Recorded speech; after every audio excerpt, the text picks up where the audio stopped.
아니 그러면 지금 잘 나가다가 임경업전 하고 있어요 학교에서는. 네. 임경업전에서 남신이주로 방향을 튼다는 얘기가 맞죠? 어디로요? 그리고 남신이주 다음에 뭐 할지는 얘기 안 한 거 맞죠? 그죠?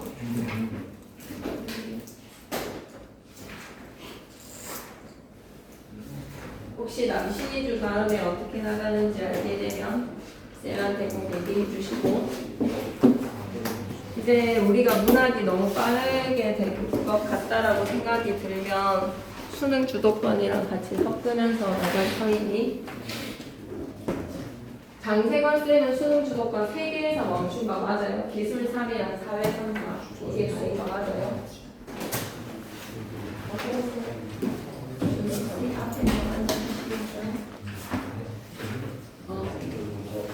줄게. 그거인 거 맞아?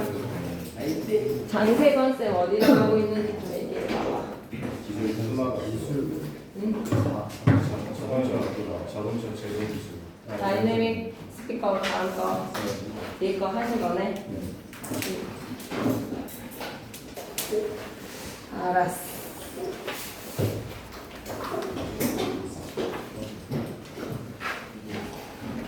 그러면 일단은 문제 푸시면서 오늘부터 수능 주도권도 섞으면서 같이 나가보겠습니다. 네. 수요일에 오늘 났어요. 뭐라고요? 원래 수요일에 오는 건데 오늘 났어요. 알겠습니다.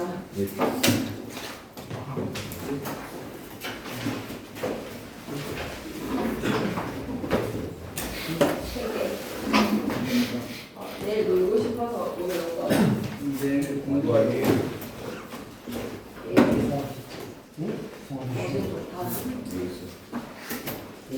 그러면 남신이주 가볍게 끝내고 바로 LIFA 키트 하고 지난 시험 때부터 열심히 했는데 그래서 좀 낫지 않을까? 왠지 좀 나을 것 같지 않아요? 진양성, 지능성 이것 때문에 특이도랑 민감도 따지는 거에 단답형으로 내기 너무 좋을 것 같아서 네, 선상희쌤 질문으로는 키트이지 않을까라는 생각도 듭니다. 전체 다 밟아야 되겠구나. 그리고 선상희쌤 이번에 시험 범위가 꽤 많아서 그렇게 적은 양의 질문으로 끝내지는 않으실 것 같거든요. 꼼꼼하게 시험 범위 안에서 출제하실 것 같아서 우리도 수능 주도권 충실하게 해봅시다. 오늘 문학 다 따라잡고 남신이주 다음에 어느 작품 나갈지 정해지면 바로 카톡하기로 약속. 88페이지 갈게요. 문학 작품의 감상과 비평.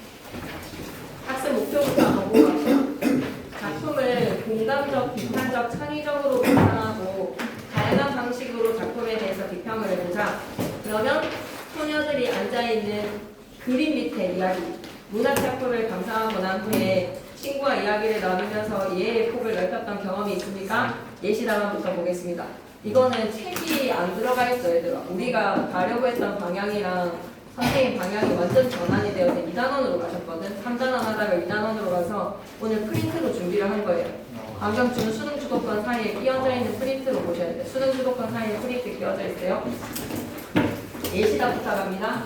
유년 시절 다른 나라에서 겪었던 갈등을 소재로 한 소설을 읽었는데 그러한 경험이 있던 친구의 이야기를 들으면서 작품 속 상황과 이골이 겪는 어려움을 생생하게 느낄 수가 있었다. 사랑하는 사람의 설레는 마음을 담은 시를 읽었지만 나는 별다른 감동을 느끼기가 어려웠어. 그런데 첫사랑에 빠진 친구의 시 감상을 듣고는 내가 느끼지 못한 감정을 간접적으로 경험하게 되었고 시에서 사용한 표현의 아름다움도 느끼고 이해의 폭도 넓힐 수가 있었다. 89페이지 갈게요. 문학의 감상. 앞에 질문에 답하면서 이 단원에서 배울 내용과 관련한 경험이나 배경지식 떠올려보세요. 다음 글을 읽으면서 문학작품의 감상과 비평에 관한 주요 내용을 살펴보겠습니다. 밑줄 한번 끄고 갈게요. 감상과 비평에다가 밑줄. 사실 89페이지에 나올 건 하나도 없고 그냥 남신이주만 잘 보시면 되는데 그래도 찝찝하니까 그래도 문학을 배우는 2학년의 시간인데 단원의 흐름을 좀 잡고 갑시다. 문학작품의 감상이란 무엇인가? 감상 동그라미 한번 치시면서 갈게요. 작가가 표현하고자 한 바 그대로 받아들이지 마시고요. 밑줄입니다. 자신의 관점에다가 밑줄 끄시고 수용자의 관점에서 작품의 내용과 형식, 내용 동그라미, 형식 동그라미, 둘 사이는 뗄래야 뗄 수 없는 유기적 관계였던 거 지난 시간에 배웠던 거 기억나십니까? 중간고사 때 내용과 형식은 유기적 관계라고 얘기했지. 그리고 거기에다가 무엇까지? 표현까지. 표현에다가도 동그라미 능동적 이해에다가 밑줄, 수용 밑줄, 그리고 평가까지. 그대로 받아들이는 게 아니라 내용, 형식, 표현을 수용하고 평가합시다.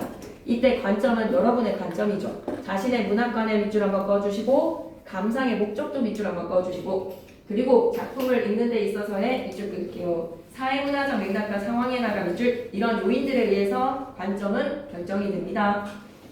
독자는 문학작품을 감상하는 과정에서 작품의 가치와 아름다움을 파악하고 자신의 생각과 감정을 표현하며 문화를 향유하는 주체로 살아갈 수 있더라. 그러면 두 번째, 문학작품은 어떻게 감상을 해야 하는가? 문학작품은 그대로 받아들이는 수용적 자세보다는 어떻게? 공감, 비판, 창의적 접근이 필요하다는 것. 밑줄 한번 뚫고 가자. 공감적, 비판적, 창의적 접근이 필요해다가 밑줄. 독자는 작가나 작중인물, 서술자 등에 대한 이해를 바탕으로 자신의 처지와 관점에 따라 작품에 공감하기도 하고 공감의 밑줄 한번 그어주시고 인형이 어서와 작품 속 인물의 행동이나 작품 속 현실에 대해서 뭐도 할 줄 알고 비판적 입장에도 밑줄 한번 그어주시고 공감과 비판 작품을 매개로 다양한 상상과 창의적 생각이 펼쳐집니다. 상상의 밑줄, 창의적 생각의 밑줄 작품을 감상하면서 한마디로 뭐를 해라? 심리적 가치의 밑줄 한번 그어주시고 그러면서 내 관점으로 수용하고 나중에 뭐도 할 수 있어야 되겠다. 새로운 문학활동에 나가 밑줄 그게 작품 감상의 찐이야. 작품의 감상은 다른 작품을 창작하는 것으로 확산이 되는 것이구나. 세 번째 가자. 문학작품을 감상하고 비평을 할 때 유의해야 되는 점이 있습니까? 네네네. 문학작품을 감상할 때에는요. 작품의 의미나 주제 등에 대해서 기존 정보에 의존하기보다는 기존 정보 의존에다가는 X를 좀 표시해 줄까? 기존 정보 의존에다가 X 기존의 정보에 의존을 하기보다는 어떻게 해라? 독자 스스로에다가 밑줄 끄시고 자신의 처지와 관점, 취향에 따라 그냥 밑줄 끄고 가면 됩니다. 적극적에다가 밑줄, 주체적에다가 밑줄 이런 비평의 태도가 필요하다. 이때 독자는 주체적인 태도로 작품을 감상하되 자신의 생각에만 갇히지 말고 밑줄 끄자. 다양한 의견에다가 밑줄 너무 당연한 이야기지. 문학 수용의 안목을 넓혀봅시다. 또 작품에 대해서 비평을 할 때에는 작품이 자신에게 주는 의미를 명확히 하고요. 작품의 아름다움이나 감동에 대한 근거를 들어 설명하는 것이 중요하더라. 밑줄 끄자. 아름다움이나 감동에는 뭐가 필요하다? 근거를 들어라. 90페이지 갈게요. 여러분 다 공부했던 거라서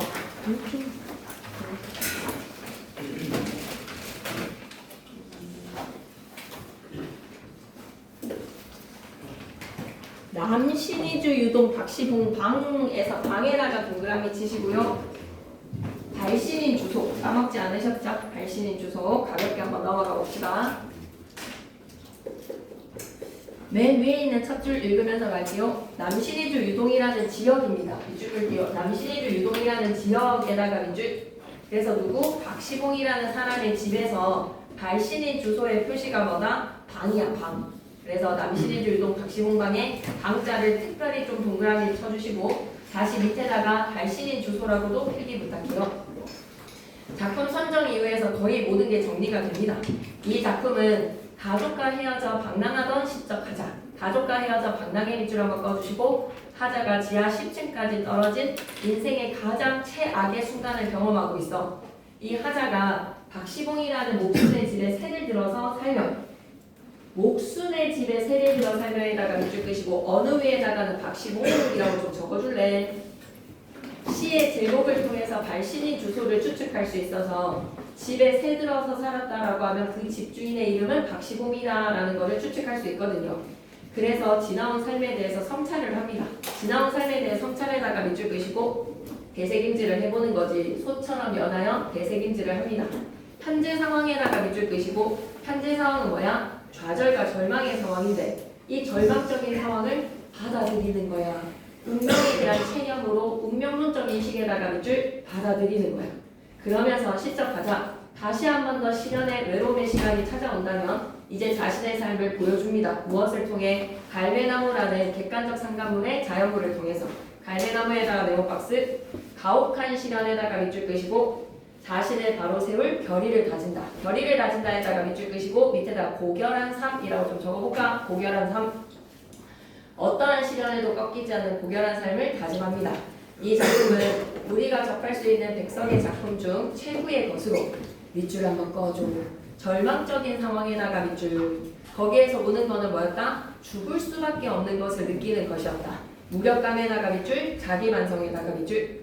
그래서 내 마음대로, 내 뜻대로, 내 의지대로 살아가는 것이 힘들다는 것을 운명에 대한 인식으로 느낍니다. 운명에 대한 인식에다가 밑줄. 내 마음대로 흔드는 내 뜻과 내 의지보다도 더 높은 존재, 운명이라는 것에 대한 인식으로 인간 보편의 정서에다가 밑줄 한번 꺼주시고, 운명에 대해서 탁 맡겨버리면, 진인사 대천명이라는 마음으로 운명에 탁 기대버리면 그 순간부터 이제 풀리는 거예요. 편지글은 아니지만 발신인 주소와 같은 제목을 사용했다는 점, 발신인의 주소 같은 제목에다가 밑줄 끄시고, 그럼 우리는 지금 백석 시인의 편지를 받아든 느낌이야. 발신인 주소 같은 제목을 통해에다가 밑줄 끄셨으면 편지를 받아든 느낌, 옆에다가는 고백적, 독백적이라고 좀 적어줘.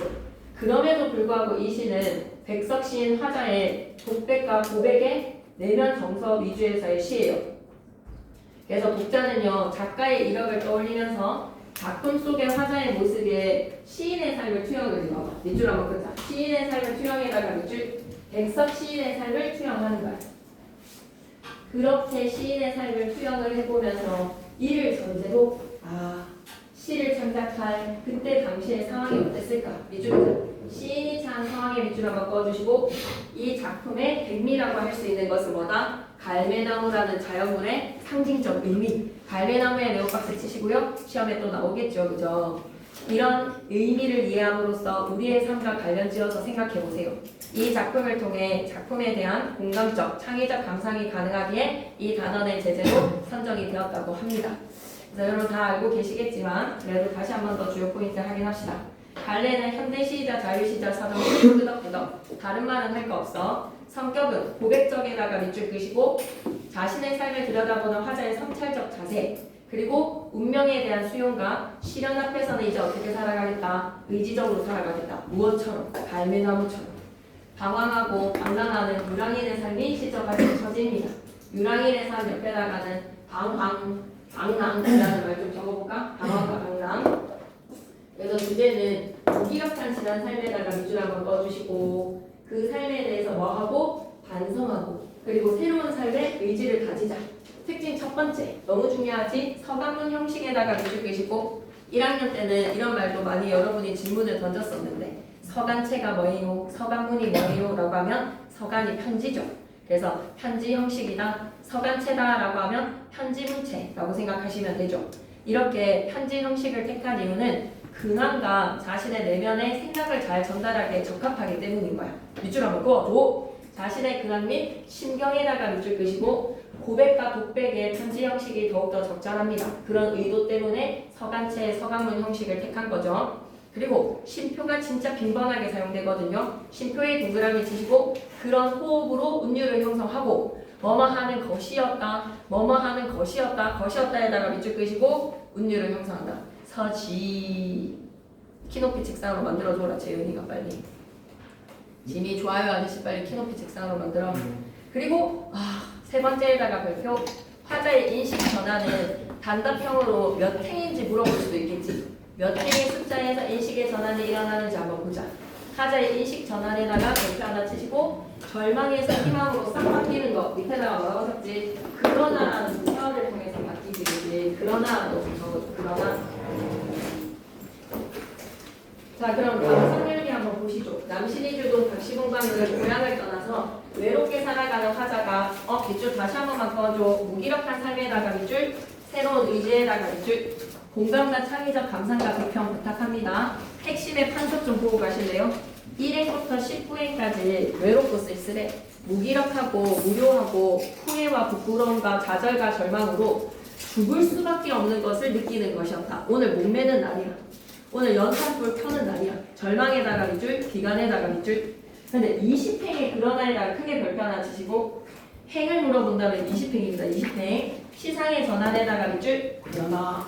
내 뜻과 내 의지보다도 더 크고 높은 존재가 나를 마음대로 휘두른다라는 것에 대한 운명에 대한 인식에다가 밑줄 진인사 대천명으로 탁 맡기고 나면 그 이후부터는 그냥 마음이 풀리는 거예요. 그러면서 앙금으로 내면의 안정으로 가라앉는 슬픔과 불안의 감정들이 다 가라앉게 되는 안정의 마음을 찾고 다시 쌀한절이 와서 문창을 치는 그런 마이너스의 밤이 되면 무릎을 꿇고 경건에다가 밑줄 무릎 꿇기. 어느 바위 옆에서 눈을 외롭게 막고 있는 갈매나무를 생각하는 것이었다라는 것으로 의지와 희망을 가지죠. 의지에다가 밑줄, 희망에다가 밑줄. 그래서 희망과 낙관의 메시지를 던지는 것이다. 이런 이야기 91페이지 갑니다. 어느 사이에 어디로 국가의 책상을 찾으러 가지? 민호 옆으로 좀 갈까? 어느 사이에 아니면 여기 가지? 이걸 옆으로 이거 할게. 내가 이쪽에다 어느 사이에 나는 나에다가 동그라미 시작하자가 등장. 안에도 없고 마이너스 또라는 이런 접속부사어라든지 심플의 빈번한 사용은요 호흡의 조절의 운율 형성입니다. 나열 한번 해볼게요. 연결음이 고의 반복이에요. 아내와 같이 살던 집도 없어지고에서의 고 열거 나열이 되지. 그리고 점칭이라고 하면 그것도 끄덕끄덕 해줄 거야. 안에 없는 거에서 집도 없어지고 계속 콤보로 마이너스가 터지는 거니까 점칭에다가 열거법이라고 하면 당연히 끄덕거려 줘야지. 그지? 가족과 헤어져서 홀로 떠돌니다. 하자가 어떻게 살고 있다고요? 지금 외롭고 쓸쓸한 처지에다가 밑줄 또에다가 그리고까지 부사어가 계속 접속 부사어. 그리고 살뜰한 부모며 동생들과도 멀리 떨어져서 역시 점칭. 그 어느 바람새인 쓸쓸한 거리 끝에 헤매이었다에다가 밑줄 끄시고 방랑하는 유랑인의 삶입니다. 방랑 밑에다가는 유랑. 바로 날이 저물어서 밑에 하강적 이미지로 밑으로 화살표. 바람은 더욱 세게 불고요. 바람 마이너스. 추위는 점점 더해오는 고난과 시련에다가 밑줄. 말 그대로 설상가상 엎친 데 덮친 격. 이렇게 추위가 더해오는 방랑의 삶에 나는 어느 목수 밑에다가는 박시봉 적으면서 어느 목수네 집에 헌 사슬감 1학년 때 향토적시가 많이 사용되었다라는 표현상의 특징 시험에 나왔던 거 기억나? 삿 이런 거 단어 뜻 잘 보셔야 됩니다. 삿이 뭐였어요? 갑자기 여물 같은 거예요. 삿은 여물 같은 거. 소가 먹는 여물 같은 헌삿 지푸라기라고 생각하시면 됩니다. 어느 목수네 집에 헌 지푸라기를 깐 한 방에 들어가서 쥔을 붙였다. 진을 붙였다에다가 밑줄 꺼서 평안북도 방언이니까 밑에 내려와서 단어 뜻 밑줄 쭉. 주인집에 새를 얻어 생활하였다에다가 밑줄 끄시면서 옆에다 뭐라고 적고 가야 되지? 평안북도 방언. 이런 방언을 사용하는 것도 향토성, 소속성 기억해 주셔야지. 순우리말의 아름다움을 지키려고 노력했던 백석시인이라고 하면 끄덕할 거야. 이리하여 나는 이 쓴내 나는 춥고 누긋한 방에 밑줄 한번 꺼주시고 좋지 못한 열악한 환경에서 낮이나 밤이나 하루 온종일 나는 나 혼자도 너무 많은 것 같아서 나 혼자도 너무 많은 것에다가 밑줄 끄시고 나 하나가 감당되지 못해서 디롱배기에 북덕불이라도 담겨오면 디롱배기에다가 동그라미 북덕불에다가 동그라미 삿도 동그라미 칠까? 동그라미 치는 향토적 시어들 기억할까? 디롱배기가 뭐라고? 질그릇 북덕불이 뭐라고? 하룻불. 그 하룻불에다가 난로로 삼으라고 박시봉 내에서 배려를 해서 나한테 온기를 전해준 거야. 북덕불을 좀 나눠준 거지. 이것을 하고 손을 째면서 그 제 위에 뜻없는 글자를 쓰기도 합니다. 제 위에 뜻없이 글자에다가 밑줄 끄시고요. 지루함과 무료함을 달래기 위한 무기력의 상태로 시작하자는 병신, 쪼다, 바보 이런 거 쓰고 있는 거야. 무기력한 모습에다가 밑줄 끄시고 또 눈밭에 나가지도 않고 이렇게 희꼬끼몰이가 되는 거야. 이렇게 집에 탁 박혀서 말이야. 나갈 의지가 꺾였거든. 자리에 누워서 머리에 손깍지 베개를 하고 뒹굴기도 하면서 나는 내 슬픔과 어리석음, 시작하자와 느끼는 정서를 직접적으로 제시했지. 슬픔과 어리석음에다가 물결 표시 직접 제시입니다. 하자의 정서가 어리석음과 슬픔의 감정이래요. 근데 그걸 소처럼 연하여 새김질하는 것이었다. 대새김질로 곱씹고 곱씹는 거 두 글자로 뭐라고 하면 되지? 반추. 반추에다가 밑줄 끄시고 진짜 중요해. 이 반추하는 행위 자체가 뭐인 거야? 지난 삶에 대해서 성찰하는 거야. 반성에다가 밑줄, 성찰에다가 밑줄. 반성이라고 적으시고 성찰이라고 적으시고 어떻게 하면 좋겠노? 이 강아저씨 힘들 것 같다. 소처럼 연하에 색인질하는 것이었다. 뭐다? 반성, 성찰 꼭 기억하셔야 되겠습니다. 계속 마이너스로 나락으로 떨어지는 하자의 상태예요. 그러면 있잖아. 소처럼 연하여 되새김질을 하다 보면 내 가슴이 막 메어와. 그럴 적이며 봐봐. 리을적이며 이런 것도 반복을 통해서 음률을 형성하는 거지. 너무 더워서 아이스크림 가줄게. 아이스크림. 나이스. 잠깐만. 힘을 좀 내보자. 열심히 해야 해. 봐봐. 리을적이며 반복을 통해서 음률 형성하고 네. 지금 하자의 마이너스의 상태가 더욱더 심각해지고 네. 내 슬픔과 어리석음 소처럼 연하여 되새김질을 하는데 그렇게 되새김질을 하는 순간 그 쪼다의 순간 그 병신같이 내가 그렇게 했던 그 순간 이불킥을 날리고 싶은 그 순간 나래기를 외치면서 내 가슴이 콱 메어와 눈물로 말이야 내 눈에 뜨거운 것이 핑 개일적이며 또 내 스스로 화끈같이 북도로 부끄러울 적이며 하자가 지금 슬픔과 해안에 젖어들어서 나락으로 무트로 막 절망으로 빠져드는 거야. 그랬을 때 내 슬픔과 어리석음이 눌리어서 너무 바위로 누르는 그 기분에 밑줄 한번 끌까? 죽을 수밖에 없는 것을 느끼는 것이었다. 에다가 밑줄 것이었다 계속 반복도 운율 형성이죠. 그죠? 그다음에 리을 적이며의 반복은 문법 용어로 엄밀하게 따진다면 관형사형어미 리을에다가 적이라는 명사에다가 이면은 조사라고 얘기하면 되겠죠. 그죠? 느끼는 것이었다라고 하면 것은 명사에다가 서술격 조사이다가 계속 반복되는 거지. 그래서 특정 서술어의 반복의 것이었다를 기억해 주시고 올적이며라고 하면 좀 연결해 주는 말이지. 근데 이걸 연결어미라고 얘기하면 될까 안 될까? 리을 것이며를 연결어미라고 얘기하기에는 어미가 아닌데 이거는 그지? 리을 적이며에서의 이면은 서술격 조사 이다의 이며로 활용이 된 형태이기 때문에 어미라고 하면 좀 곤란하지요. 하지만 안에도 없고 뭐도 없고 에서의 고고고는 연결어미가 맞습니다. 그러니 문법으로 만약에 물어보면 문법으로 용어를 확인해 주세요. 죽을 수밖에 없는 것을 느끼는 그 순간. 그러나 에다가 세모 별표색. 다른 것도 세모 표시 좀 하고 싶었었는데 이걸 위해서 아껴놨어. 그러나라는 시간 부서 그리고 또 이런 시간 부서에도 세모 표시하려다가 그러나를 너무 강조하고 싶어서 20행이다. 20행. 그러나 앞에다가 20행. 잠시 뒤에 나는 고개를 들어 위로 하살표 상승의 이미지. 화자가 죽을 수밖에 없는 절망과 좌절의 순간 잠시 뒤에 고개를 들어봅니다. 화자의 심리의 태도의 변화를 고개를 든다라는 행위로 드러내고 있죠. 하자의 행동은 뭐다? 고개를 드는 행동. 그게 바로 심리와 태도의 변화를 보여준다. 허연 문창을 바라보던가 또 눈을 떠서 높은 천장을 쳐다보는 것. 밑줄 자. 높은 천장을 쳐다보는 것에다가 밑줄 끄시고 얘들아 높은 천장을 쳐다보려면 어떻게 돼? 자연스럽게 고개가 젖혀지지. 상승의 이미지입니다. 이때 이 순간 고개를 젖히면서 높은 천장을 쳐다보며 고개를 든 그 순간 시적 하자의 인식의 전환, 뇌리를 스친다.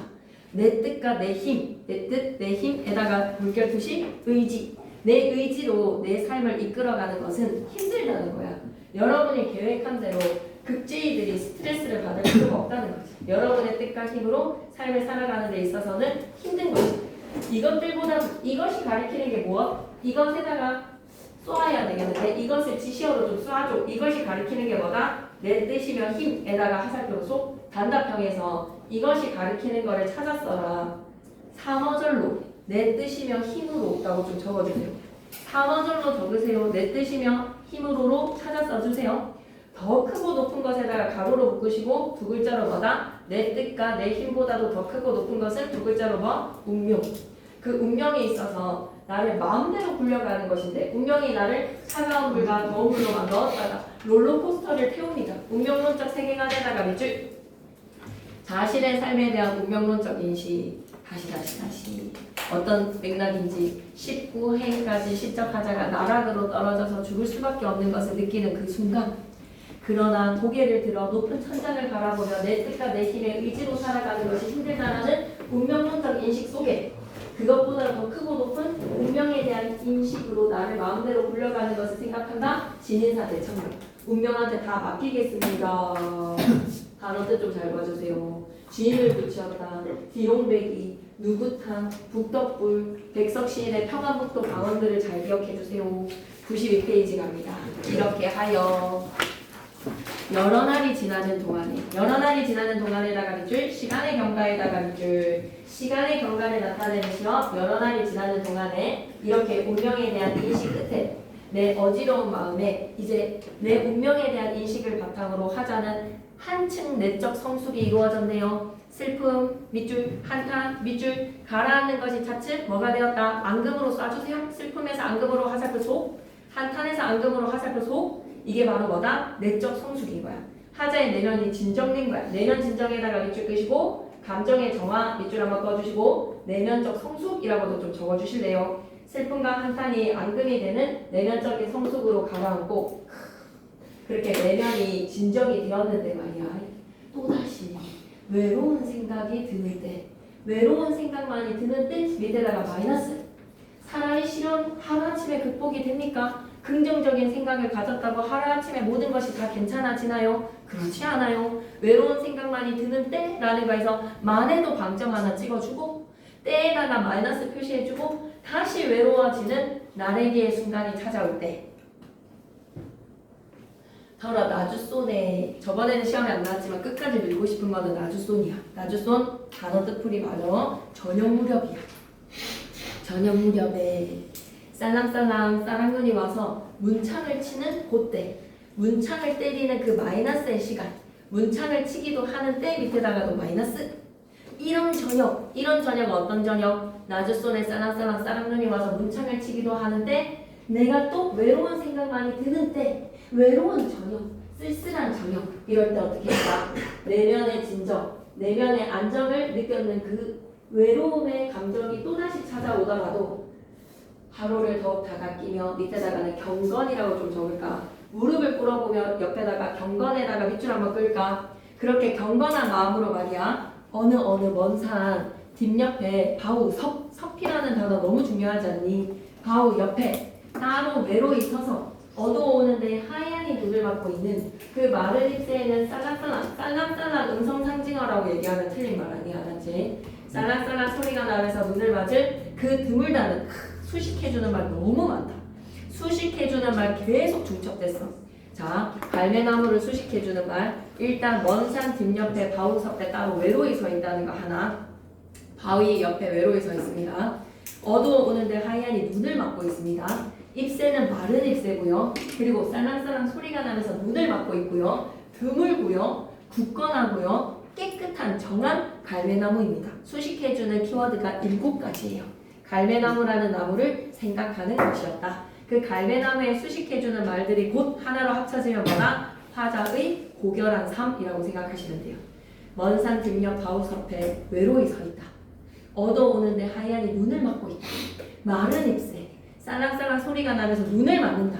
드물다, 붓다, 정하다. 그 갈매나무라는 나무를 생각하는 것이었다. 서술의 반복이지. 종결어미의 반복 다다다다도 인정할 수 있을 것 같아. 근데 뭐 연결어미의 반복 이러면 좀 곤란하다. 것이었다. 서술의 반복으로 마무리. 하자의 의지적 자세. 그러면 자연물의 상징적 의미 부여했지. 입시에다가 별표 3개, 갈매나무의 상징적 의미 별표 3개. 자, 외로이 서서 눈을 막고 있는 한마디로 말해서 갈매나무는 어때? 굵고 정한 갈매나무. 단답형의 답이 갈매나무라고 하기에는 너무 쉽지 않습니까? 그죠? 굵고 정한 갈매나무에다가 밑줄. 화자의 정서를 드러내주는 객관적 상담을 정서에다가 밑줄. 그럼 감정이입 OX. 감정이입 OX.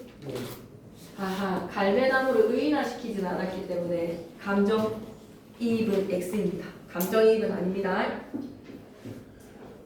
화자의 삶의 태도와 정서를 드러내주는 객관적 상관물이지 얘한테 정서를 수용시켜서 의인화를 시킨 것은 아니기 때문에 감정이입이라고는 볼 수 없겠다. 밑줄 한번 꺼줄래?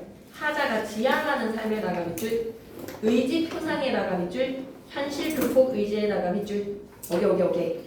하기 문제로 갈게. 1번. 이 작품의 화자는 박시봉이라는 사람의 집에서 생으로 살고 있는 것 같습니까? 네, 주소에서 추측할 수 있고요. 이 작품의 화자는 운명의 체념에 대해서 염세라고 하면 세상의 염증을 느끼는 것이거든. 운명에 체념하는 염세적인 사람이라기보다는 운명에 순응을 하는 순응적 자세라고 생각하자. 세상에 염증을 느낀 염세보다는 염세에다가 X하시고 운명을 순응하는 운명을 받아들이는 순응이다. 운명론적 가치관. 토속적 소재에다가 밑줄 끄시고 돼지꼬리 뿅. 토속적 좋아요 아저씨. 토속적 소재에다가 밑줄 꺼서 돼지꼬리 뿅 얘기해봐봐. 토속적 소재 뭐뭐 있었는지 얘기해봐봐. 토속적 소재 찾아볼래? 토속적 소재 하면 뭐뭐뭐를 얘기해줘야 되지? 단답형 충분히 가능하지 않을까? 토속적 소재 얘기해봐봐. 디롱배기, 북돋불, 그리고 삿 이 정도 되겠지 그지? 토속적 소재, 디롱배기, 북돋불, 삿 이런 것들이 토속적 소재야. 사투리는 뭐가 쓰였어? 사투리에서는 뭐가 쓰인 거야? 쥐인을 붙이었다. 그리고 나주소 이런 것들을 알아볼 수 있어야 돼. 감사합니다. 있나라 있나? 네. 뭐하셨어? 내가 성함부터 사투리 두개 뭐? 빨리 쥐인을 붙였다. 그리고 나주소. 계속 공을 차고 막 이렇게 운동을 하면 저녁 시간이 걸린단 말이야. 운동 좀 끊어라. 운동하지만 이제 시험 시간에 나 이거 좀 되게 중요하다고 생각하는데 좋아요 아저씨가 빨리 적어줘야지 많이 넣어준다. 3번 하자. 토속적 소재 좋아요 아저씨 좀 적어줘. 3번에 확인 문제 3번. 토속적 소재 하면 뭐다? 비롱배기, 북돋불, 삽 이런 게 토속적 소재잖아. 앞에서 찾아봐봐. 비롱배기, 북돋불, 삽 이런 거 토속적 소재. 그 다음에 성암북도 방언의 사투리. 사투리에다가 밑줄 꺼서 사투리 2개. 쥐인을 붙였다. 나주소. 이런 거 좀 까먹지 마요. 오케이? 괜찮아. 뭐야? 3번 안 거보다 멜로디다.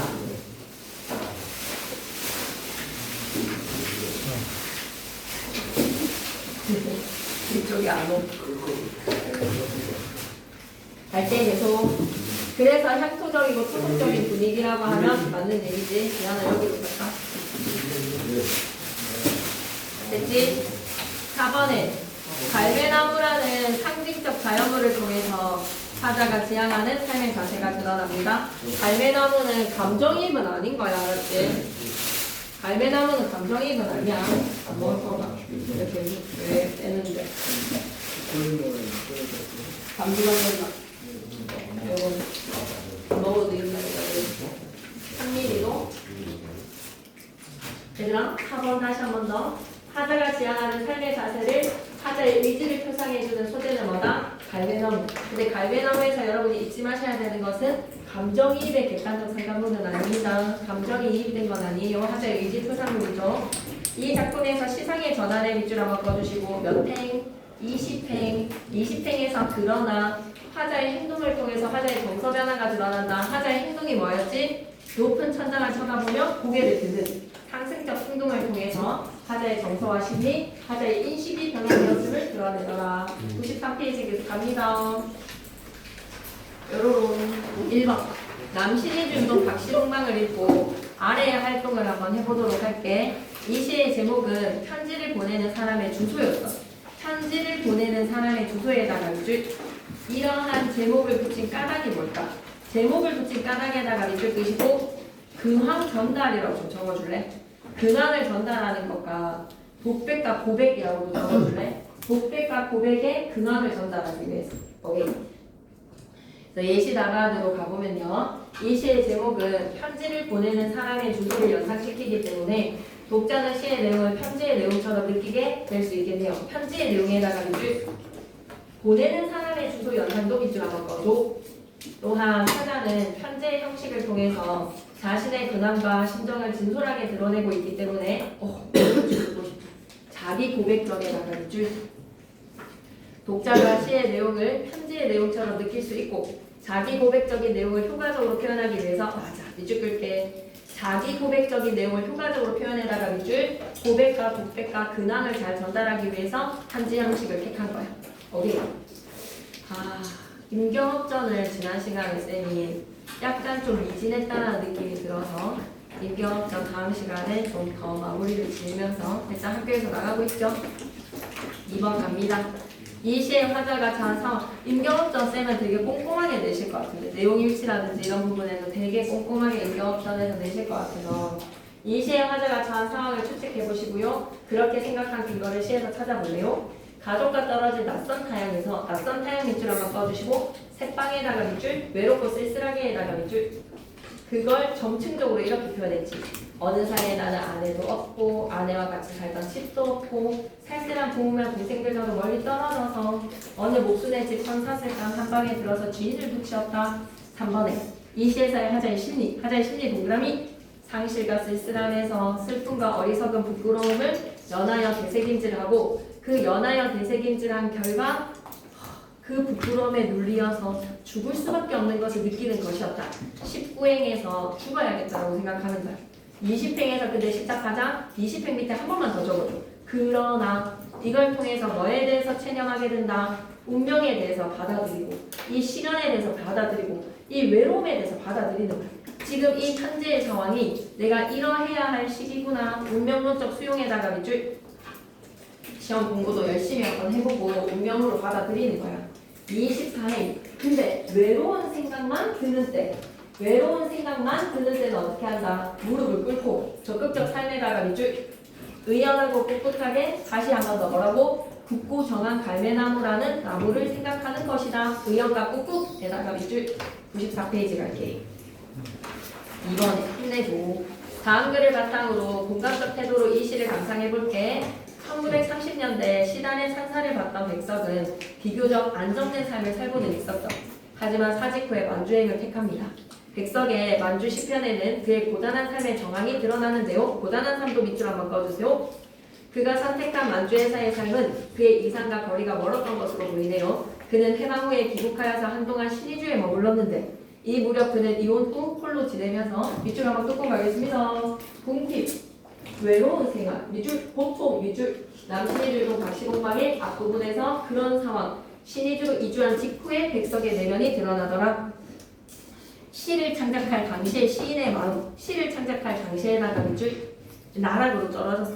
이상을 실현하고자 만주행을 택했지만 오히려 더 큰 시련과 고난을 주었고 그래서 신의주를 택했는데요. 안정된 삶을 포기하고 만주로 갔던 것에 대한 후회, 밑줄이자. 안정된 삶을 포기하고 만주로 온 후에다가 밑줄 고단하고 힘든 삶에 대한 슬픔에다가 밑줄 이제 빨갱이로 몰리면서 직룡에 대한 두려움, 가족들에 대한 그리움 이런 복합적인 정서가 다 섞여서 황폐해졌을 거야. 황폐에다가 밑줄 마음 상태가 황폐해지는 거. 여러분도 이런 마음을 느껴본 적이 있어요? 그래도 그저 우리 지금 행복하잖아요. 아무리 힘들어도 중학교 때 친구들보다 너의 얘기 아니야. 그래서 여러분은 멀리까지 왔지? 하지만 낯선 환경에서의 힘겨움이 있지만 여러분은 너무 잘 지내는 것 같네요. 요즘 공 좀 그만 찼으면 좋겠다라는 생각이 들기도 하네요. 3번으로 갑니다. 이 시를 창의적 태도로 감상하면요. 마지막 남았어. 갈래나무에다 크게 별표 의연한 모습, 굿세네이지 밑줄 그리고 고견한 다짐에다가 밑줄 자신의 삶을 성찰하면서 상실감과 후회와 같은 괴로움의 마음에서 벗어나서 이쪽 끝에 굳은 마음으로 살아가겠다에다가 밑줄 여러분의 삶의 의지를 보여주세요. 당신의 의지를 보여줘. 그래서 갈매나무나 여러분이 생각하는 나는 조약돌, 나는 나무 뭐 이런 거 있잖아요. 넘어가서 95페이지. 임경업전에서 이걸 안 읽었었는데 다음 시간에 잊지 말고 챙겨야지. 95쪽 가자. 이 시의 제목인 남신의주 유동 박시봉방은 편지 봉투에 적힌 달신의 주소를 나타낸다. 달신의 주소에다가 밑줄 다음째 한 번만 더 동그라미.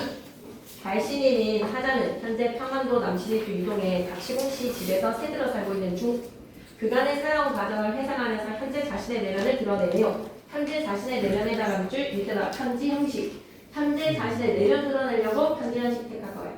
이 시에서는 독백 형식에다가 밑줄 제목의 주소가 수신인의 것인 듯 여겨지기도 하네요.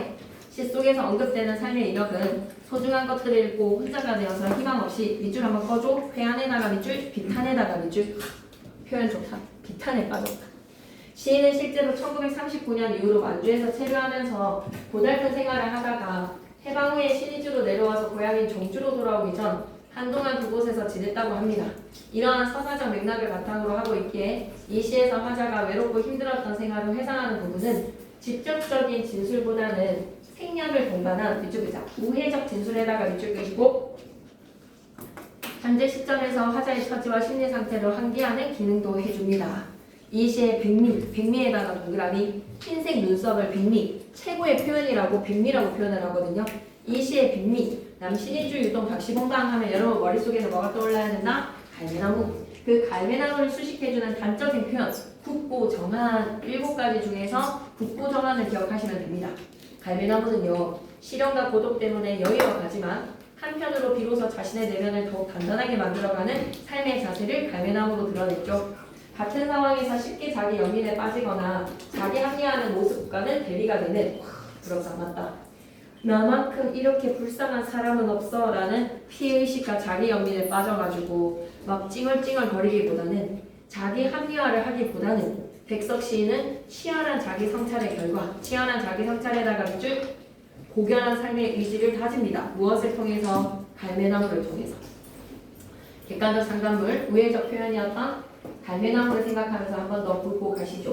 문학작품에서는 나타내고자 하는 대상을 직접 서술하기보다는 직접 서술에다가 X, 다른 사물, 상황, 사건, 인물에 의탁해서 표현해. 의탁 표현에다가 밑줄. 그 가운데 시인이 자신의 생각이나 느낌을 객관적으로 경험 가능한 어떤 사물이나 상황에 투사해서 표현을 할 때 이러한 역할을 하는 대상이 객관적 상담물입니다. 자신의 처지와 심리 상태를 국고정한 갈매나무에 투사를 했죠. 국고정한 갈매나무가 감정이입은 아닌 화자의 의지를 표상을 하는 객관적 상담물이다 라고 생각하시면 되겠네요. 그럼 바로 연달아서 수능 주도권, 키트랑 과학 지문이랑 기술 다이내믹 스피커도 한번 해볼게요. 웃어주겠니? 웃어요. 웃어봐요. 바로 연달아서 할게요. 하고 진짜 뒤도 돌아보지 말고 헤어지자. 진짜 미련 없이 끝내주고. 오늘 한가에서 다시 OX 퀴즈 들어가 있는지 모르겠는데 어쨌든 문제는 들어가 있거든. 오늘 한 지금 바로 문제 풀이 부탁해. 알았지? 문제 풀이 해줘야 돼. 98쪽 과학 4번. 열심히 하자. 수능 주도권. 제 생각에는 수능 주도권 비중이 많이 커지는 것 같아. 강세관 쌤은 그냥 외부 지문으로 지문수 적게 해주실 것 같고 선상희 쌤은 지문 한두 지문으로는 절대 안 끝내실 거야. 98페이지. 아, 얘 좀 나올 것 같지 않나? 그지? 진짜 너무 내기가 딱 좋은 게 단답형으로 너무 좋아. 뒤에 부분에 뒤에 두 문단이지. 뒤에 5문단이랑 4문단이 기가 막히게 4문단 5문단이 되면 단답형 후보라고 생각합니다. 두말하면 이번 분이 국문용어로 들어갈게요. 건강 상태의 코로나 바이러스, 우리 코 찔렀던 걸 생각하면서 진단하거나 범죄 현장에서 혈흔을 조사하기 위해서 검사용 키트가 널리 이용되고 있습니다. 키트 제작에는요, 다양한 과학적 원리가 적용이 되네요. 그 과학적 원리를 밝히는 글이겠지요. 적은 비용으로 쉽고 빠르게 정확하게 검사할 수 있는 키트 제작이 요구됩니다. 이러한 필요에 따라서 과학적 원리는 어떤 원리가 적용이 되고 있다?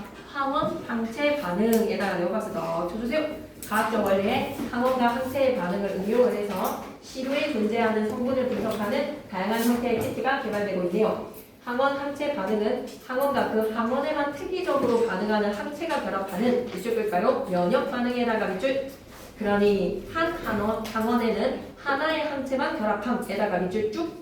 주황색 글씨 너무 좋은 정보네요. 하나의 항원에는 하나의 항체만 결합을 하는 면역 반응. 객관식의 내용일치로 아주 쪼잔한 OX를 좀 만들어놨습니다. 그런 유치함도 한번 붙여주세요.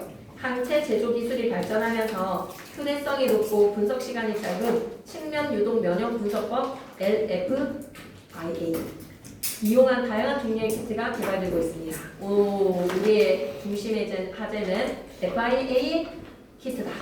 검사용 키트 개발의 원리는 뭐다? 대답 좀 해줘. 검사용 키트의 개발 원리는 뭐라고 대답해주면 되죠? 항원 항체 반응. 좋습니다. 실전 메모로 한번 눈을 돌려주세요. 검사용 키트의 개발 원리는 항원 항체 반응입니다. 하나의 항원에 그 항원에만 딱 반응을 해주는 1대1의 항체 결합, 면역 반응. 그래서 FA 키트 개발. FA라고 이렇게 줄여서 FA 키트를 이용하면 키트에 나타나는 선을 통해서 액상의 시료에서 검출하고자 하는 이 목표 성분의 유무, 뒤쪽자 목표 성분의 유무에 나가는 줄 이걸 간편하게 확인할 수가 있는데요. FA 키트는 가로로 긴 납작한 막대 모양인데요. 구성 요소에다가 별표 하나 치시고요. 그거 이번 시험에서 병렬적이라고 한 거에서 여러분 실수 되게 많이 했었거든요. 그죠? 천성희 선생님 문제 1번 문제 기억나세요?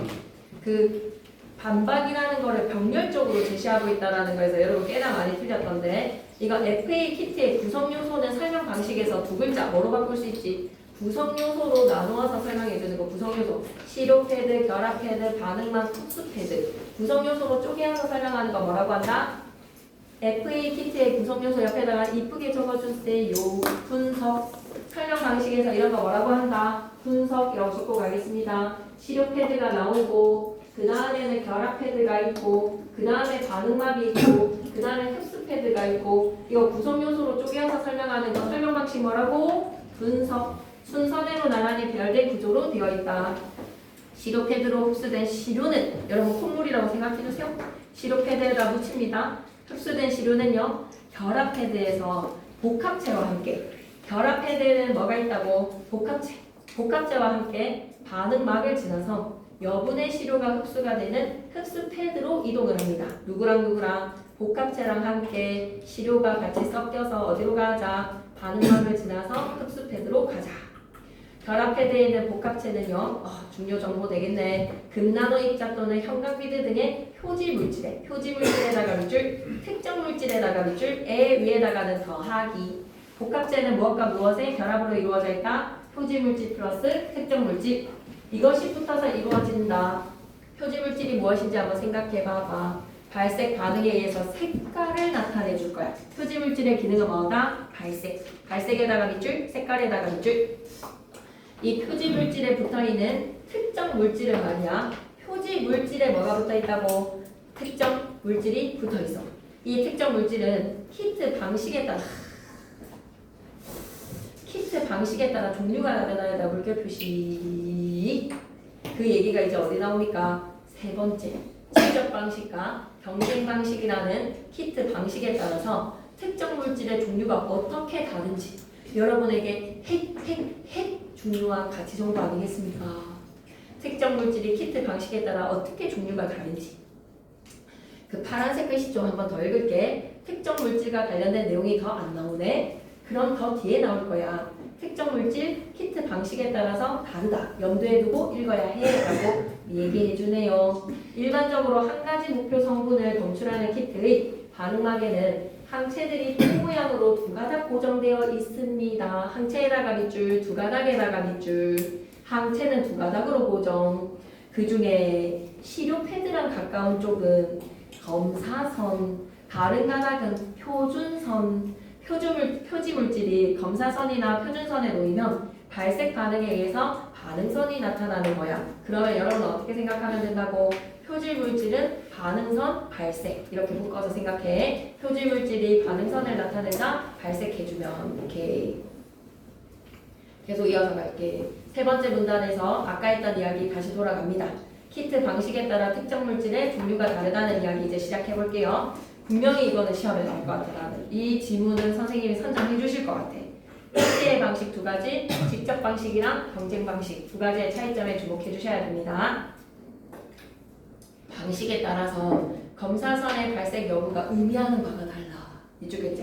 검사선의 발색 여부가 의미하는 바가 다르다에다가 밑줄 끄시고 너무 가치 정보.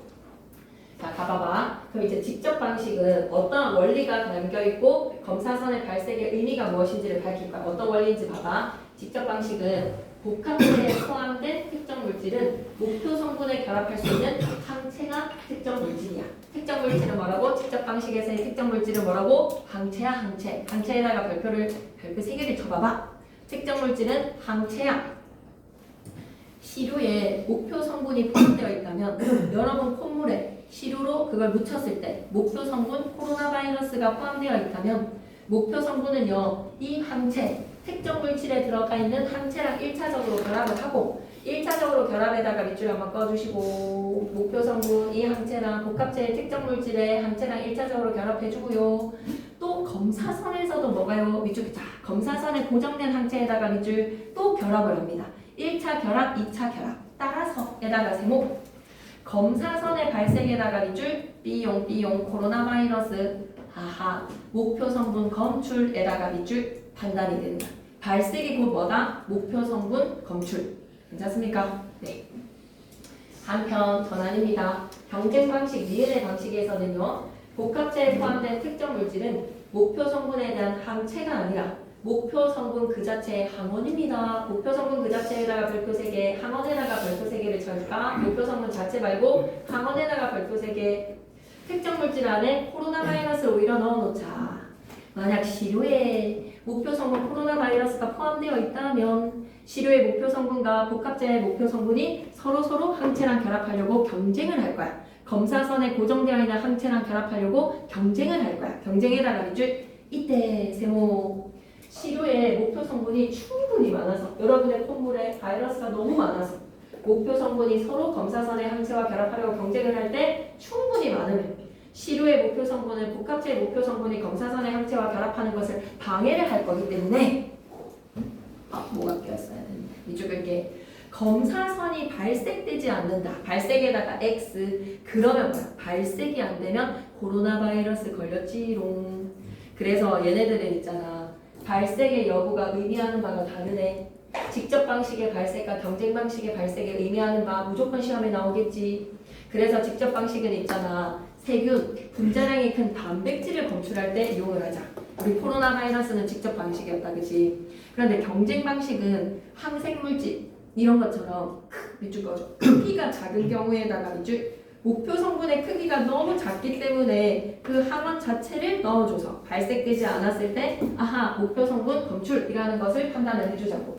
키트의 종류 방식 두 가지에 따라서 발색에 의미하는 바의 여부 살펴봤고요. 특정 물질이 키트 방식에 따라서 어떤 종류로 다른지 항체와 항원 두 가지로 나뉘어진다는 것도 살펴봤고요. 그럼 너무 중요한 정보를 3, 4문단에서 살펴봤기 때문에 잠시 눈을 돌리셔야 됩니다.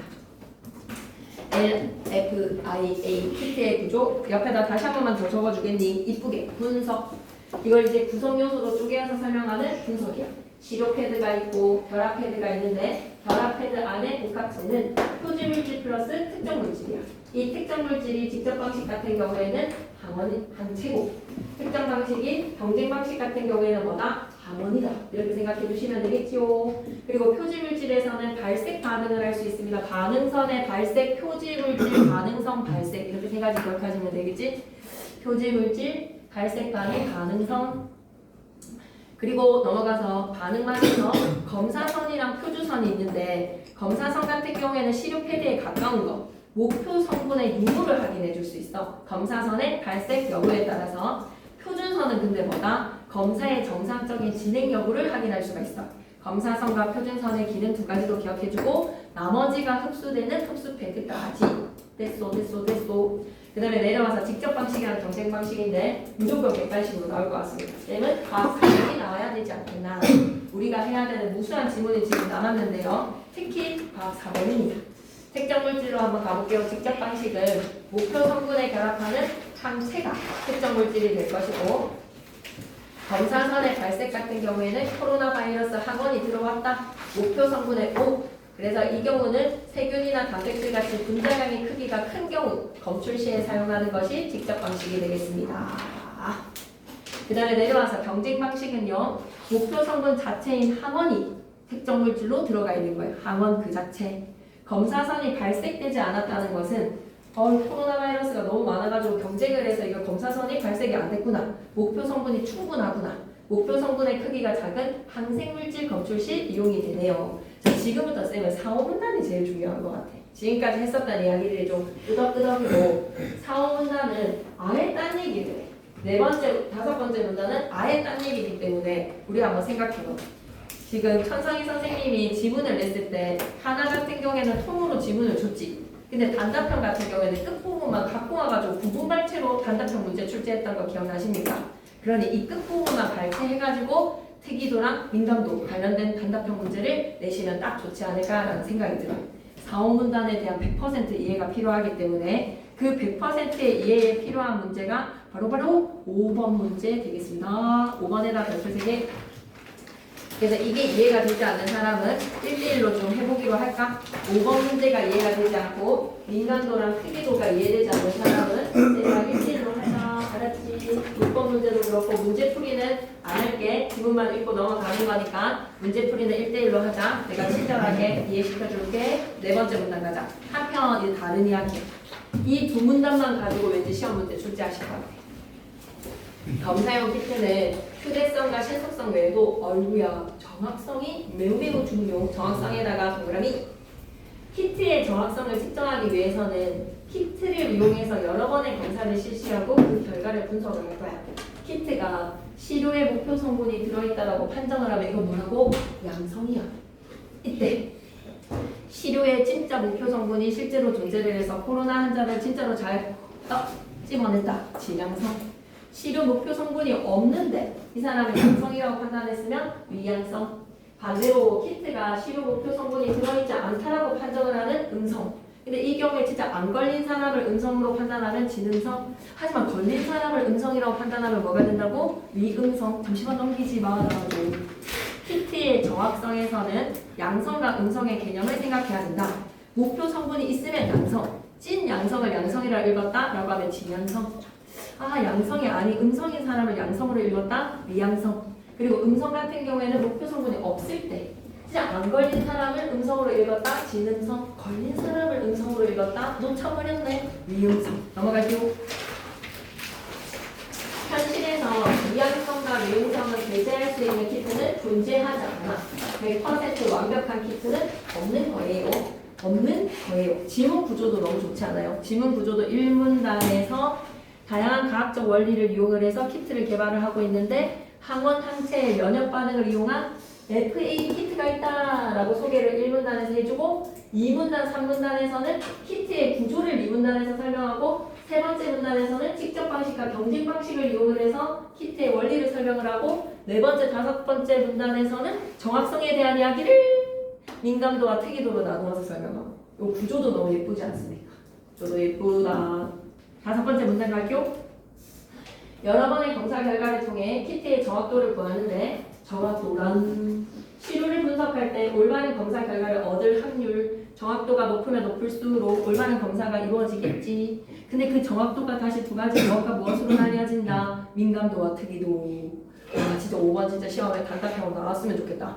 민감도는 시료의 목표 성분이 존재하는 양성의 경우 키트가 이를 양성으로 판정하는 거야. 양성으로 있는데 양성으로 판정하면 진양성. 근데 목표 성분이 존재를 하는데 그게 잘못 익혀지는 경우까지 갖고 와줘야 되니까 위음성. 있는 애를 갖다 음성으로 판단하는 위음성. 이 부분 너무 중요하지 않나요? 목표 성분이 존재하는 경우는 진양성만 있는 게 아닙니다. 뭐까지도 갖고 와줘야 돼요? 위음성도 갖고 와주셔야 돼요. 그리고 특이도는 시료의 목표 성분이 없는 경우에다 가로로 묶으시죠. 시료의 목표 성분이 없는 경우는 진음성도 있지만 뭐도 놓치면 안 된다. 위양성. 음성 있는 애를 위양성이라고 판단을 하는 위양성. 오케이.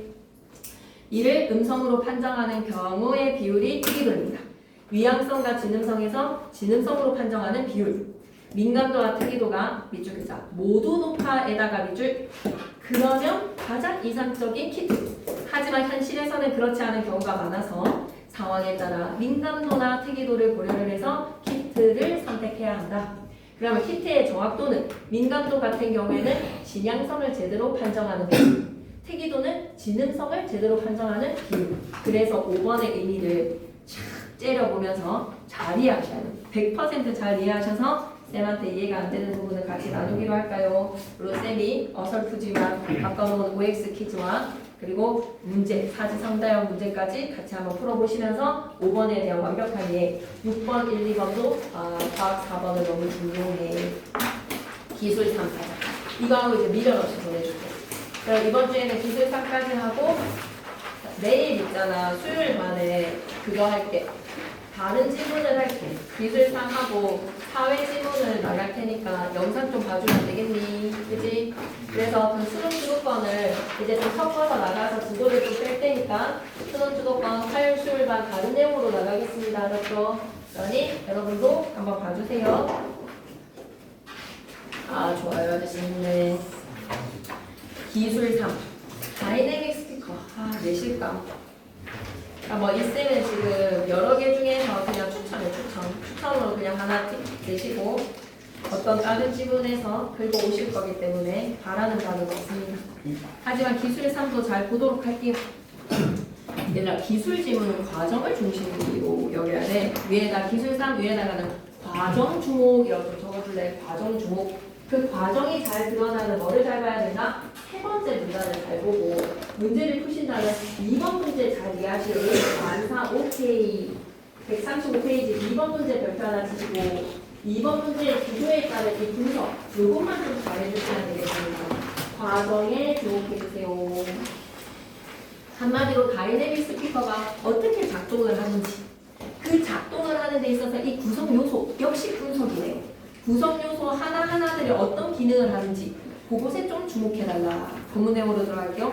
북을 치면 소리가 난다에다가 그 쌤이 천성희 선생님의 병렬에다가 좀 꽂힌 것 같거든. 설명 방식 병렬에 틀릴 줄을 몰랐단 말이야. 근데 그거에 약간의 충격으로 인해서 설명 방식이 나오면 무조건적으로 좀 주목해야 된다라는 노이로제가 이번 시험에서는 좀 생긴 것 같아. 북을 치면 소리가 난다. 이런 거 우리는 뭐라고 합니까? 정말 일상적인 사례 아닙니까? 정말 우리에게 친숙한 북 치면 소리가 나는 거 북이라는 일상적 사례를 통해서 독자들의 주의를 하기를 하는 거지. 그럼 북 치면 소리가 난다 하면 일단 잘 이해가 되잖아. 호기심을 유발을 하고 주의를 환기시키면서 집중시키는 거야. 독자들한테. 스피커 얘기할 거니까 북 치면 소리가 나는 거에서 예를 먼저 제시해서 화제에 쉽게 접근하고 있군 에다가 밑줄 쭉 끄시고 밑에다 뭐라고? 환기라고도 좀 적어줘. 이 주의 집중시키는 거야. 환기라고 하면 불러일으키면서 집중시키는 거야. 북을 쳤을 때 북의 가죽에서는 진동이 일어나고 이로 인해에다가 세모 이로 인해가 지시하니까 가리키는 걸 콕 집어봐봐. 북을 쳤을 때 그 진동으로 인해서 이로 인해가 뭐다? 진동으로 인해서 공기가 진동하여 소리가 나는 것이다. 아하, 진동을 하면 공기의 진동으로 소리가 나는 것이구나. 이때 공기가 가죽의 진동을 받아 생기는 그 진동수가 시험에 나와야 되지 않겠습니까? OX로 바꿔야 되지 않겠습니까? 진동수가 크면 높은 음에다가 밑줄, 작으면 낮은 음에다가 밑줄. 그럼 여기서 선지를 만들어줘. 진동수에 따라 음의 높낮이가 달라지지.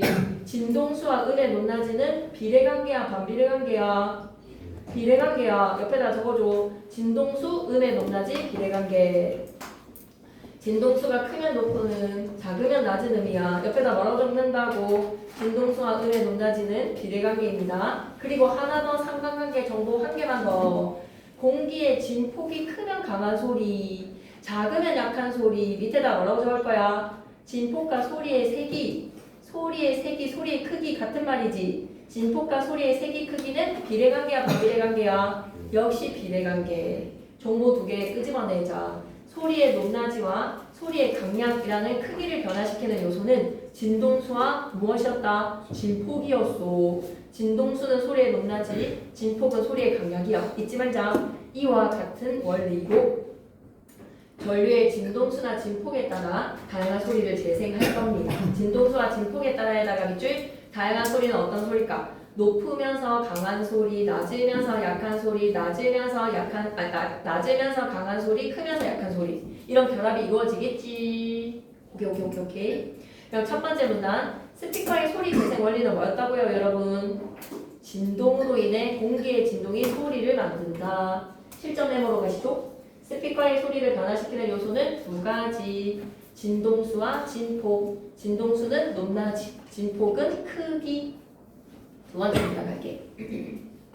일반적으로 널리 사용되는 스피커로는 다이내믹 스피커가 있지. 다이내믹 스피커는 연구 자석에 의해서 형성이 되는 자기장이.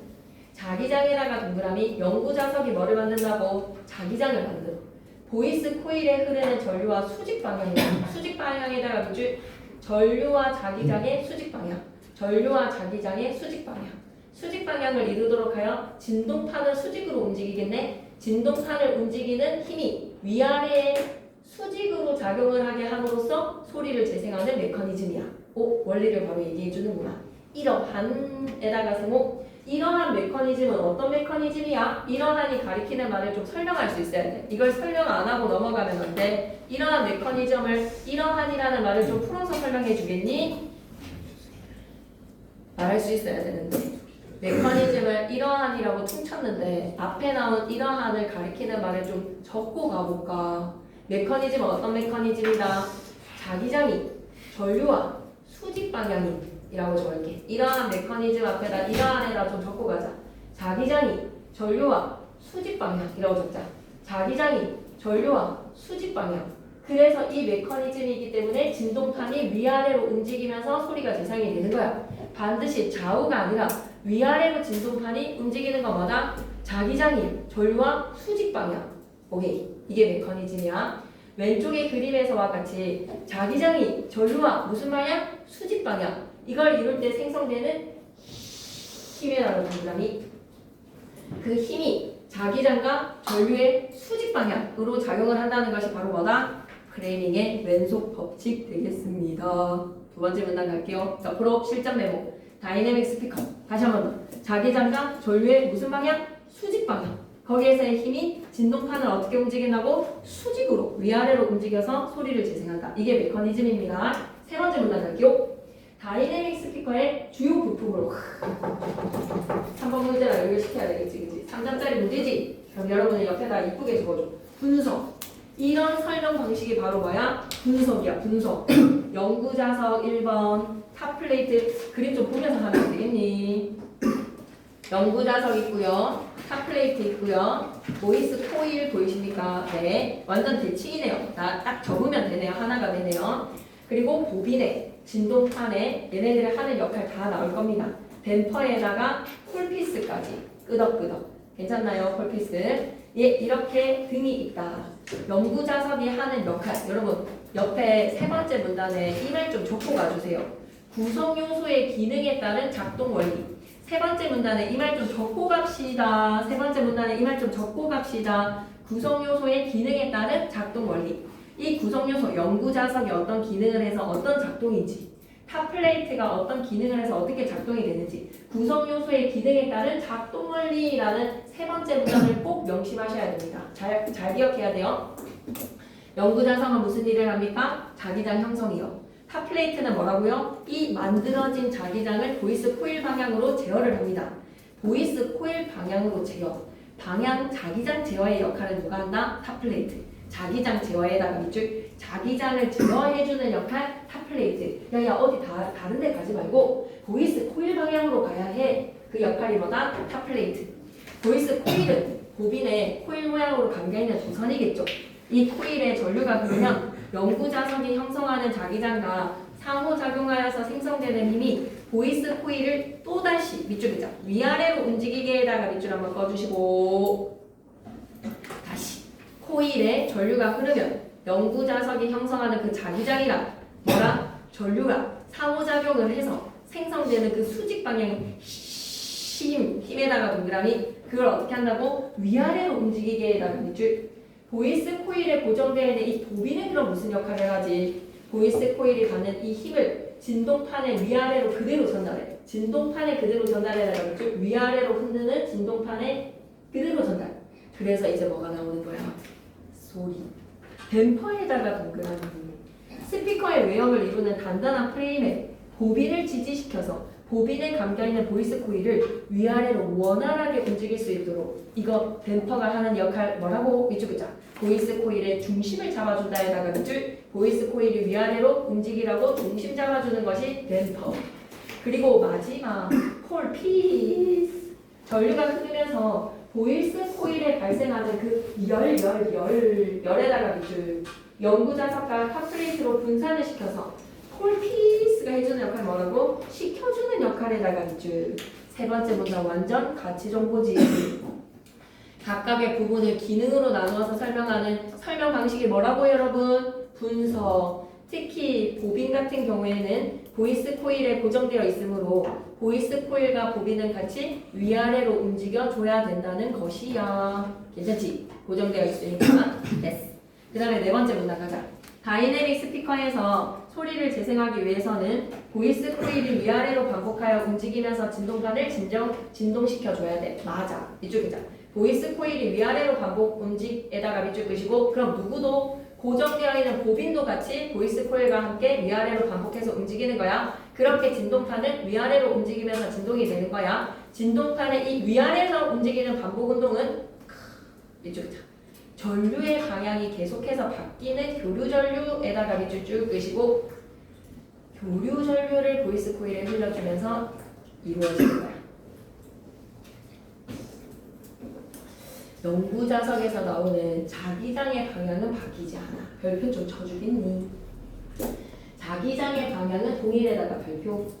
그럼 자기장이 이렇게 고정되어 있을 거면 누구는 바뀌어야 된다는 거야? 전류가 바뀌어줄 거야. 전류는 방향이 바뀌는 교류 전류를 흘려줄 거야. 연구 자석에서 나오는 자기장의 방향은 동일하지만 보이스 코일에 흐르고 있는 이 교류 전류의 방향은 전환될 거야. 밑줄 꺼야 돼. 교류 전류의 방향이 전환에다가 밑줄. 그래서 보이스 코일이 받는 힘이 이전과 반대 방향으로 작용을 하는 거야. 반대 방향으로 작용에다가 밑줄. 그렇게 되면 진동판은 위아래로 반복 운동을 하고 소리가 재생이 되는 거야. 자기장의 방향은 일정해. 그러면 전류의 방향이 바뀌어지는 거야. 변화야. 상수와 변수를 잘 기억해야지. 상수, 고정되어 있는 상수는 자기장, 변수는 뭐다? 전류. 네 번째 문단 끝. 다섯 번째 문단에서 또 상수와 변수가 나와. 한편 자기장과 전류의 세기가 커짐에 따라서 보이스 코일에 작용하여 진동판을 진동시키는 힘도 커질 거야.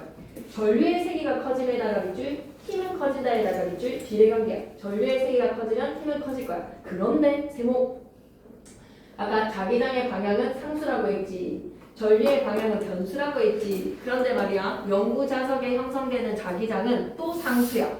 세기가 항상 일정해. 세기가 항상 일정에다가 밑줄. 그럼 스피커에서 재생되는 소리의 크기는 누구에 비해서? 전류. 보이스 코일에 흐르는 전류의 변화에 따라 소리의 크기가 달라지는 것이야. 전류의 변화에 따라에다가 밑줄. 다 왔어. 파란색 글씨 엄청 중요해. 즉 별표 크게 쳐봐봐. 진동판을 진동시키는 그 힘은 자기장과 전류의 세기와 비례에다가 밑줄. 하지만 자기장의 세기와 방향이 고정. 따라서 소리의 크기는 전류의 세기에만 영향을 미친다라고 하면 딩동댕. 전류의 세기가 크면 클수록 소리도 커진다. 딩동댕. 왼쪽으로 오른쪽으로 눈을 돌려. 다이내믹 스피커의 소리 재생. 보이스 코일이 위아래로 반복 운동을 하면서 진동판을 위아래로 진동시키면서 소리가 나오는 거야. 보이스 코일에 고정되어 있는 보빈도 따라서 위아래로 움직이는 거야. 마지막이야. 다 왔어. 다이내믹 스피커의 소리의 크기를 변화시키는 원리는 뭐라고? 자기장은 방향과 세기가 일정하게 고정. 전류의 세기가 클수록 소리의 크기가 커진다. 끝! 넘어가서 135페이지 쌤 Q&A 보고 갈 거야. 스피커의 전류의 진동수, 전류의 진동수에다가 밑줄 끄시고 위에다가 관련된 비례관계는 뭐다? 음의 높낮이 적어줘. 5분이야 5분. 정신 차리고 하자. 전류의 진동수는 음의 높낮이. 진폭은 뭐라고? 소리의 세기. 그것에 따라 다양한 소리가 재생이 될 거야. 높으면서 강한 소리, 낮으면서 약한 소리. 보이스 코일에 교류 전류가 흐르지 않는다면, 맞아, 교류 전류가 흘러야 돼. 진동판은 위아래로 반복 운동을 하지 않아. 흘러야지 반복 운동 되는 거야. 전류에 의해서 위아래의 반복 운동이 이루어지는 거야. 다이내믹 스피커에 재생되는 소리의 크기는, 소리의 크기에다가 동감이 전류한테 영향을 받지 자기장에 영향을 받는 게 아니야. 전류의 크기가 클수록 커집니다. 비례관계입니다. 그래서 X. 문제 다 풀어봐야 돼. 다 풀어보고 쌤한테 질문하지 않았지. 특히 3번도 잘하기로. 잠시. 과학 4번. 이거 하고 보내줄게. 과학 4번에 쌤 Q&A. 이거 얘기하고 갈 거야. 복합체는 토지물질에 특성물질이 두 가지 더해지는 거 맞아? 복합체는 토지물질 더하기 특성물질 맞아? 맞아. 직접 방식과 경쟁 방식의 특정 물질은 서로 다르다는 거, 학원 형태라는 거 기억할 수 있지. 원래 X 세균이나 분자량이 큰 단백질을 검출할 때는 무슨 방식 이용해야 돼? 직접 방식 이용할 거야. 그래, 그럼 쌤이랑 같이 문제 푸는 거 할 거지? 오케이. 그럼 수요일날 내일은 다른 질문 할게. 4회 3, 4랑 다른 질문 할 테니까 영상 봐줘. 아니면 영상 없이도 나는 괜찮다 싶으면 바로 문제풀이 들어가는 거야. 화이팅 하자. 여기 2층에 돈이 다 있는 거죠. 빠진 것도 있어. 빠진 거 문제 더 보충할 거니까 좀만 기다려줘. 알았지? 완전 옛날 그런 질문들이 있어서.